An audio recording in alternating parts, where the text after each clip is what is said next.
एक तारे से शुरू हुई और दूसरी उद्धारकर्ता के साथ।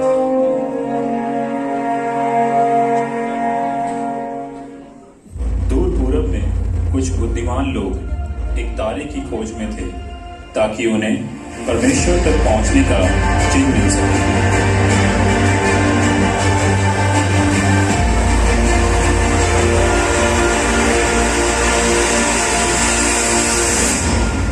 अरे वो तारा तुम इसे कैसे भूल सकते हो? यही वो तारा है जिसे देखने के लिए मेरे और तुम्हारे पिता ने हर रात आकाश की ओर टकटकी लगाई। ये परमेश्वर की ओर से एक संकेत है मसीह के आने का। यही तारा मसीह के जन्म की घोषणा करता है। आपको ऐसा क्यों लगता है यह तारा मसीह के जन्म की घोषणा करता है? हमें जाके उसे ढूंढना होगा। हमें इसका अनुसरण करना होगा क्योंकि धर्मशास्त्र में ठीक इसका जिक्र किया गया है। धर्मशास्त्र कहाँ है? सिपाहियों, धर्मशास्त्र। थोड़ा बाएं, थोड़ा दाएं, बस बस बस। ये देखो, भविष्यवक्ता यशायाह ने कहा, इस कारण प्रभु आप ही तुमको एक चिन्ह देगा। देखो, एक कुंवारी गर्भवती होगी और एक पुत्र को जनेगी और उसका नाम इमैनुअल रखेगी। ये देखो आगे क्या है? बस यही, ये देखो, भविष्यवक्ता मीका ने कहा, हे बेतलहम एफ्राता, यदि तू ऐसा छोटा है कि यहूदा के हजारों में गिना नहीं जाता, तो भी तुझ में से मेरे लिए एक पुरुष निकलेगा जो इस्राएलियों में प्रभुता करने वाला होगा और उसका निकलना प्राचीन काल से वरन अनादि काल से है। हमें बेतलेहम जाना होगा। हमें तुरंत बेतलेहम जाना चाहिए।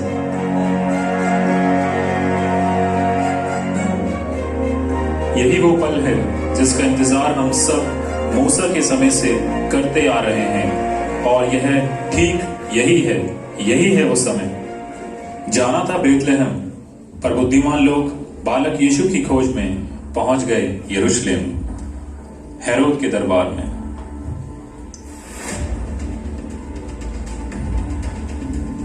मुझे खुशी है कि आप लोग इतनी लंबी यात्रा करके राजा के पास पहुंचे हैं। हमने पूर्व में एक तारा देखा।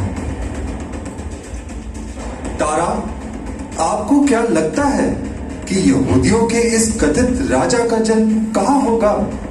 मेरे लोगों ने भी पवित्र शास्त्र की खोज की और उन्हें इसका पता नहीं लगा। आपको इसके बारे में क्यों जानना है? क्योंकि मुझे उनकी उपासना करनी है। जब वो तुम्हें मिल जाए तो मुझे भी बताना, ताकि मैं भी आकर उनकी उपासना कर सकूं।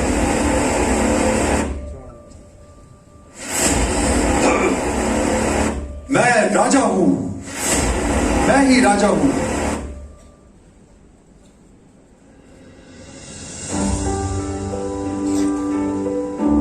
वहीं दूसरी तरफ एक जोड़ा अपनी सगाई के बाद शादी का इंतजार कर रहा था।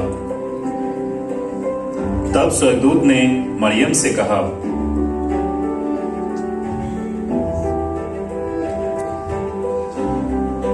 डर मत, तुझसे परमेश्वर प्रसन्न है। तू गर्भवती होगी और एक पुत्र को जन्म देगी और तू उसका नाम यीशु रखेगी।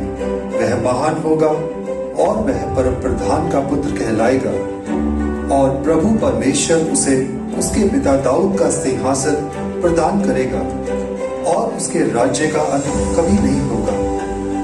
जब मरियम ने स्वर्गदूत के शब्द सुने, उसने मुश्किलों के बावजूद परमेश्वर पर विश्वास करने का निर्णय लिया।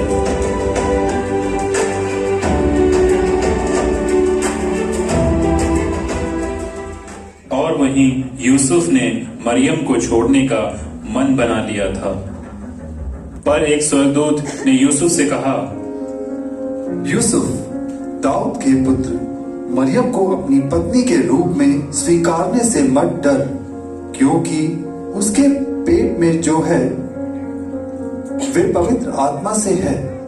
वो एक पुत्र को जन्म देगी और तुम उसका नाम यीशु रखना, और वो अपने लोगों को उसके पापों से उद्धार देगा।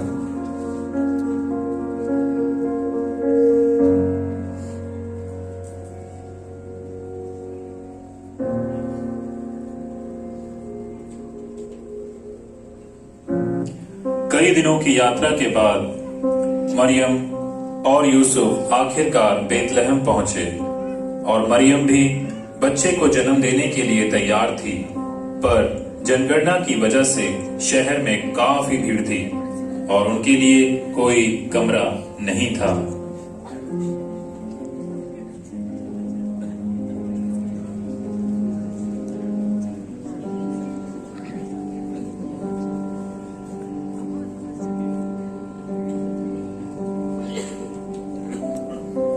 स्वर्ग को दिखाना था कि राष्ट्रीय गौरव क्या होता है, नहीं तो हम उससे चूक जाते।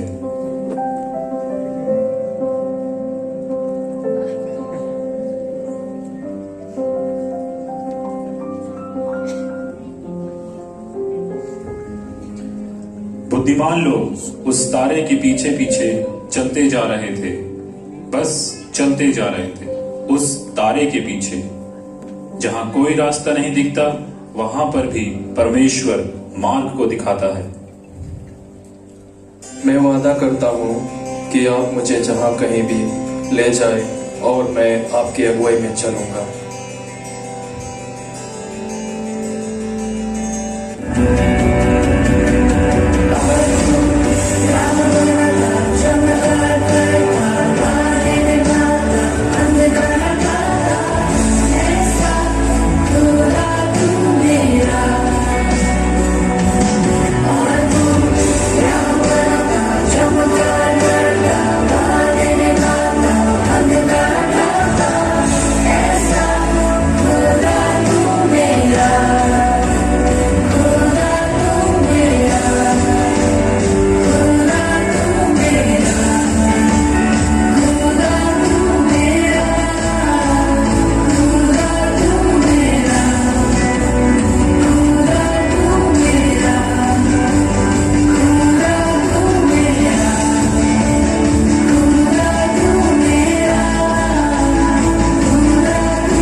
गौशाला के ऊपर रुक गया।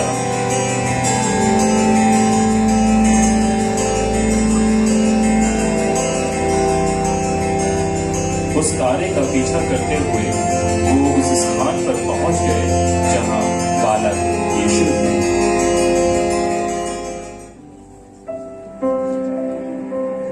आज क्या आप भी परमेश्वर की खोज में हैं? क्या ईश्वर की तलाश आपको जीवन के कुछ ऐसे मोड़ पर ले आई है जहां आप समझ नहीं पा रहे हैं? क्या आपका विश्वास का जीवन भटक गया है?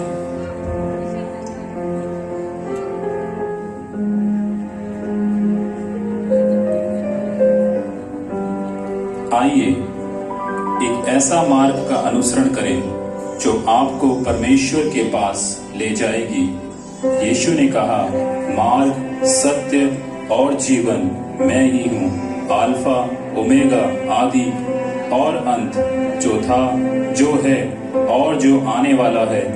मैं द्वार पर खड़ा हुआ खटखटाता हूँ। मेरा शब्द सुनकर द्वार खोलेगा तो मैं उसके पास भीतर आकर उसके साथ भोजन करूंगा और वह मेरे साथ।